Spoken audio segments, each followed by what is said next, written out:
voltar no assunto inicial. Então pode continuar indo. E se a gente esquece alguma coisa, a galera do chat grita. Faltou falar tal coisa, eles lembram. Tá. Você foi diagnosticada. Diagnosticada aí com 25, já passei algumas crises, tinha algumas crises de vontade de quebrar tudo, de vontade de quebrar a casa. Às vezes eu queria só quebrar a cozinha inteira. Eu falei, gente, isso não do nada? Do nada. Eu falei, isso não é um ser humano, não. Eu falei, só um bicho. Eu falei, o que é isso? Então eu falei, meu Deus, preciso me cuidar. Aí fui no psiquiatra e ele conversou comigo umas 2 horas, me explicando o lance químico, né? O que falta de química, o que chega com dificuldade no meu cérebro para eu ter todo esse problema, esse sentimento. Então ele me explicou de uma forma bem racional, tentei entendê-lo ali. E aí aceitei um tratamento. Então, desde os 25 anos, me medico. Se eu não tomar remédio, o meu convívio social é impossível. Não consigo, não adianta. Eu não consigo conviver com pessoas. Então, o uso de remédio... E o difícil, meu organismo, ele se adapta muito fácil aos remédios. Então... Tem que trocar. Tem que trocar toda hora. E a adaptação para um novo tem vários efeitos colaterais. Então, assim, às vezes me causa enjoo, às vezes fica mais irritada. Às vezes eu percebia que eu não tinha muitos amigos, que eu, às vezes... tinha rompante de raiva, e eu não conseguia entender o que causava isso. Às vezes as pessoas não conseguiam ficar perto de mim, porque eu tinha isso.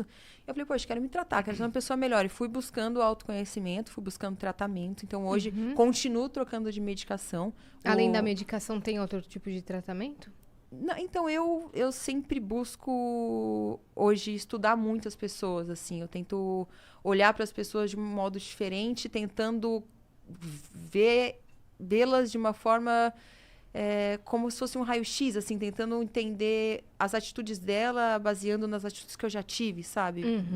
Então, eu tenho o meu método, assim, que é um jeito que eu aprendi para me blindar, para não explodir e para ter paciência e empatia com o próximo. Certo. Então, eu fico todo dia em trabalho constante, me tratando. Mas eu tenho gatilhos, assim, também, tenho coisas que eu tenho que me controlar muito. Eu tenho muita vontade de falar as coisas também. A alimentação influencia nesse tratamento? Ou atividades complementares, tipo esporte? Sim, atividade física.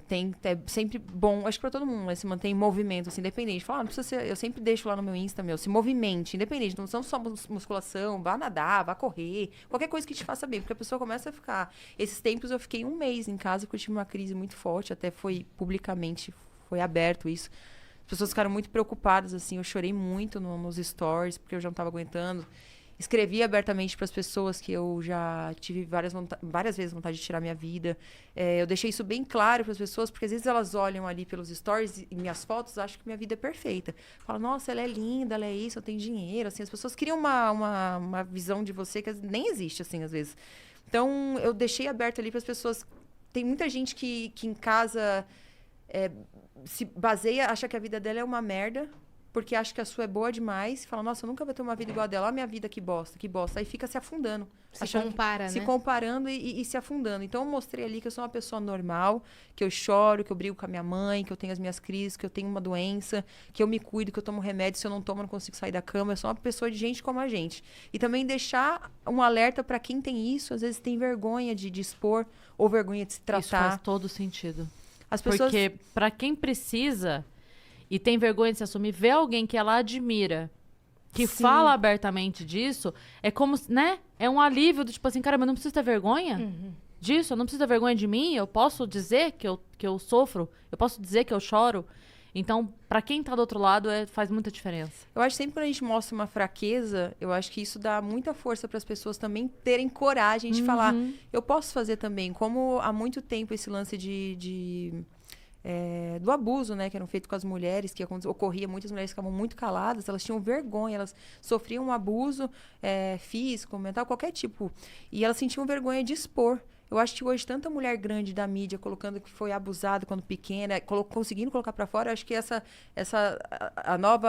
galera que tá vindo aí, eu acho que tá com um pouco menos medo de expor. Eu acho isso muito legal. E encoraja outras mulheres a denunciarem, sim. Sair dessa situação. É porque quando esse assunto não circula entre as mulheres que estão na mídia, a mulher que tá em casa, ela pensa assim, a vida dela é totalmente diferente da minha, como você disse, né?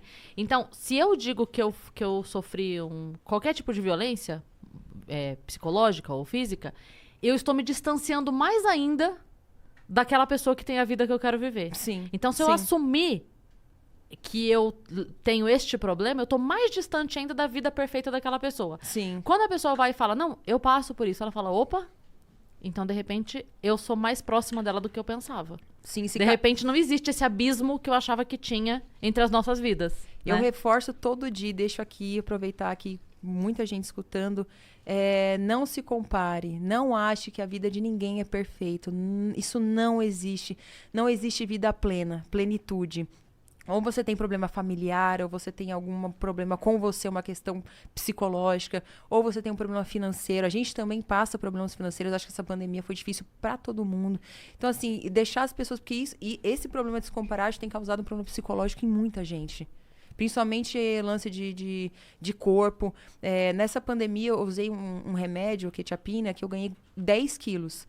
E eu acho que esse movimento de aceite o seu corpo como tem que ser, tá tão forte também, que eu sempre mantive assim, corpo na academia, babá, porque eu vim na época do pânico. E a gente sabe como era aquela era, né? Hoje eu acho que um programa desse não teria mais o sucesso que teve. Eu acho que ele não se encaixa mais nos padrões, né, de hoje em dia. Mas naquela época, eu sempre me cuidei. Fui pra academia não pra manter o corpo perfeito, mas pra me exercitar. E minha mãe e meu pai sempre tiveram uma genética de serem muito magrinhos.